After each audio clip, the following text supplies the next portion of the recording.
এই নামাজ কেন পড়েন?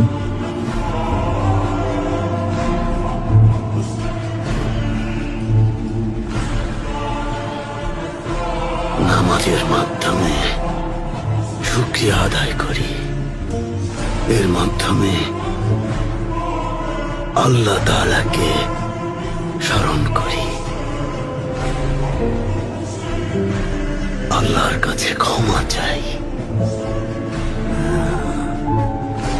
আমরা ট্যাঙ্গারির কাছে প্রার্থনা করি, মোহাম্মদের কথা বলুন সাল্লাল্লাহু আলাইহি ওয়াসাল্লাম। ওসমান বেও এই নামটা যখন শোনেন ওটা বলে চুপ থাকেন কেন?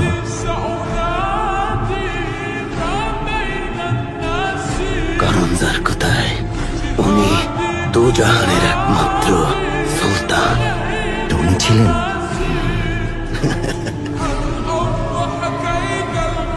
ক্ষুধার্ত থাকতেন, মাঝে মাঝে এক কাপড়ে সেলাই করে পড়তেন, মাঝে মাঝে দুধ আর খুরমায় ক্ষুধার জ্বালা মেটাতেন। তাহলে ওনাকে সুলতান কেন বলে? ওনার কিছুই ছিল না, পেট ভরে খেতেও পারতেন না। আসলে গরিব ছিলেন না যার কথায়, দাতা ছিলেন, দান করে দিতেন। যার কথায় আসল সুলতানরা মানুষের মন জয় করে।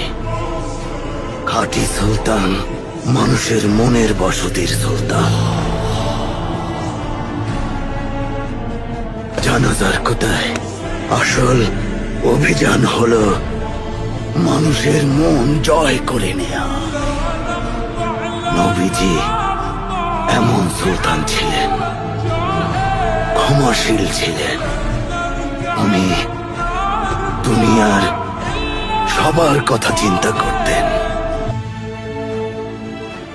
আর যার কথায় উনি বাচ্চাদের খুব পছন্দ করতেন।